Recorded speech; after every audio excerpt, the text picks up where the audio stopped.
Hey everyone, welcome back to Homegrown Passion.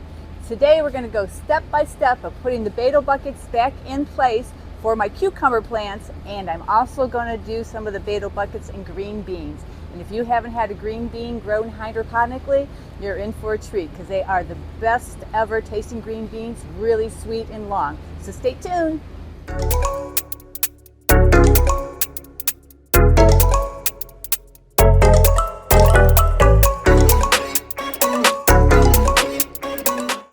So last week I pulled out all the cucumber plants. They were on their last legs, and that's the worst job in the greenhouse for me because they make me itch so bad. So I always have to wear long sleeves and rubber gloves because I break out in hives.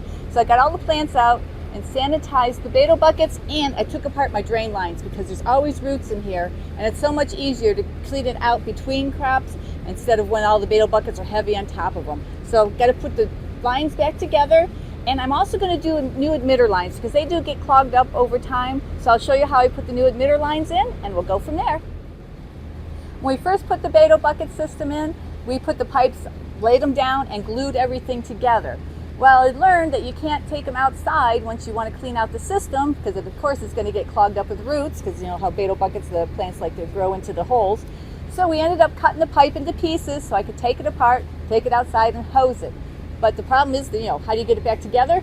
Nice and easy. You use a rubber boot and a screwdriver, and it's all back in place for you.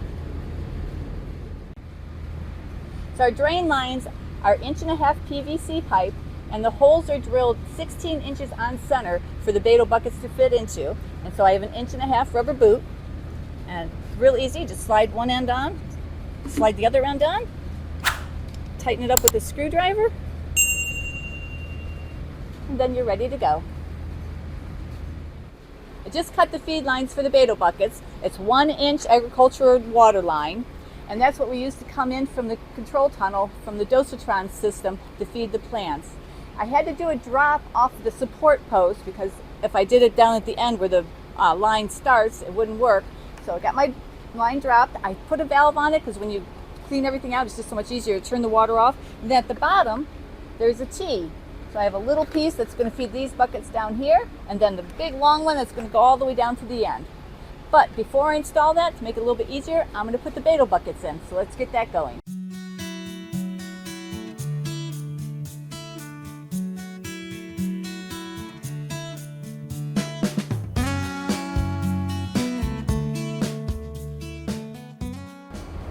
Here's the Bato buckets I use. All sanitized. These buckets are 10 years old and they're really good shape because I keep cleaning them after I use them. The last time I had my cucumber plants in them, I used the perlite twice. I had 2 different crops in them.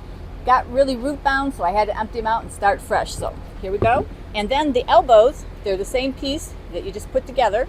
And the elbows help drain the bucket so the water doesn't stay in the bottom, but you want to make sure you have a little bit of reservoir. And as you snap the buckets into the drain line, it's a good idea to put the elbow in also. See? Just like that. I'm staggering the buckets back and forth. This way it gives the plants more room to grow, and I can put 2 plants of whatever I'm growing in each bucket. Now that I have all my Bato buckets installed in the drain line with the elbows in, it's time to put the perlite. But before I start dumping the perlite in, I have to go get my respirator mask because perlite is so dusty that you don't want to breathe it in. And I also make sure I have my exhaust fan on to pull any dust out of the greenhouse. So let me go get my mask. Here's my mask. It's a 3M and it has P100 filters on it. A little bit overblown for this application, but I'd rather be safe and it works really well.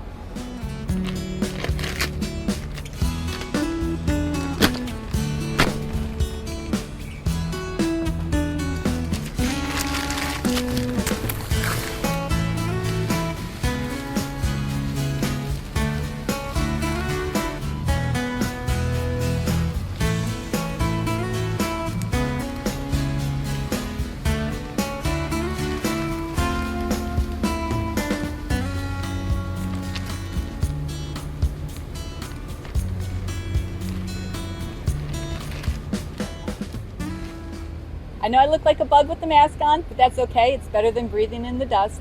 As I was pouring the perlite, I tried to get it even into each one of the buckets. And one bag, which I think is 4 cubic feet of perlite, fills up just over 9 Bato buckets. So now that I have the water line in place, I'd like to zip tie it to the buckets. I know some people lay it on the ground and have the tubes come up, or just lay it on top of the buckets, but I don't like it to move around, especially when the plants are little, because it can knock them over. So I like to use zip ties and put it in place, and you can see how nice that looks right across here. So I'll have a big growing area for the plants without the water line getting in their way.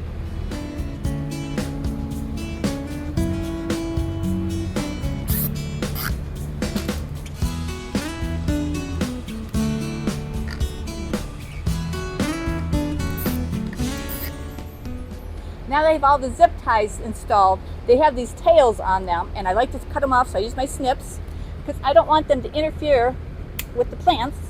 So I just snip them right off. And nice clean look. When installing the water lines, of course you got to plug the ends, so I use a nice little gray plug and a pipe clamp. Stick it on there, and I'm not strong enough to push it in, so I just kind of get it started, and then I use my dead blow hammer and hold on to the pipe and pound it on in.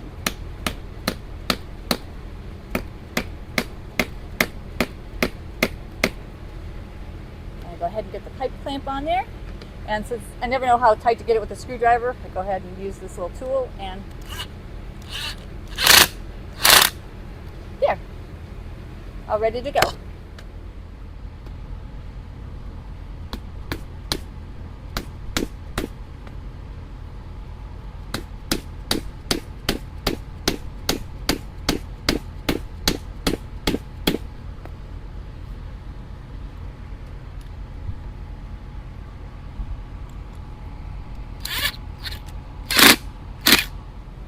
So here are the components of the emitter lines.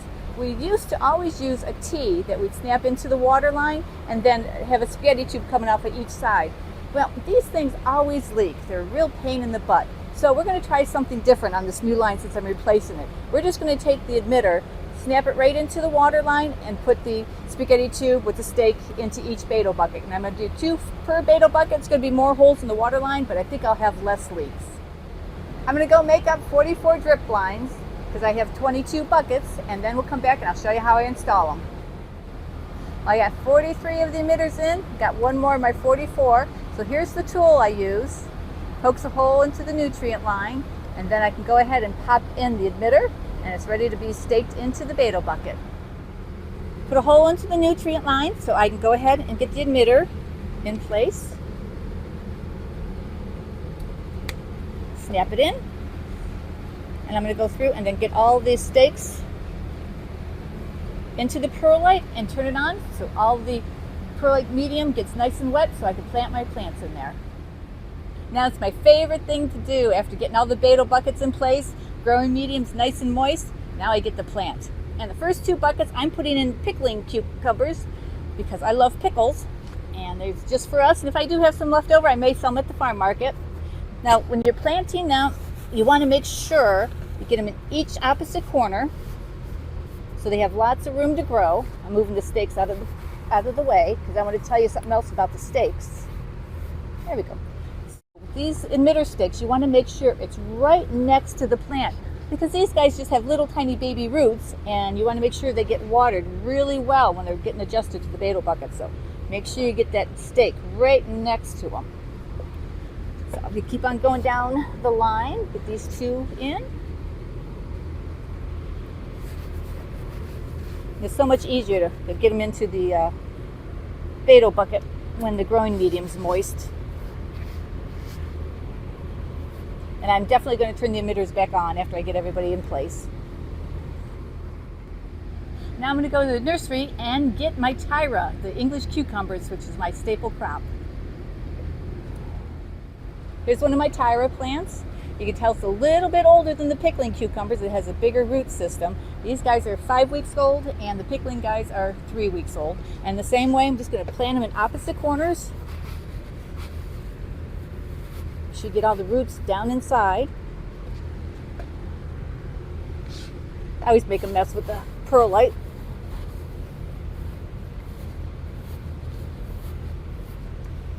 Put the emitter next to the plant.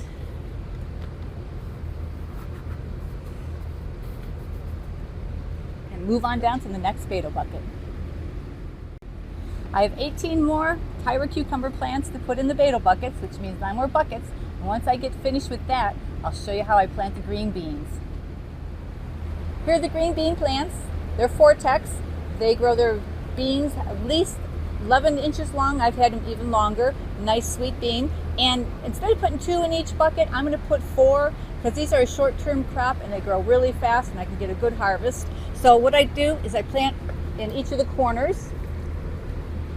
I seeded these guys on July 7th, so you can see how fast they grow and look how big their roots are already. So I'm not going to worry about putting the emitter right next to the plant. I'm just going to put an emitter in between 2 of the plants. And it looks like my watering system is on because we got water. Oops, there's some nutrient water coming out. So I'm just going to put it in between them like that, and I'll keep them well watered.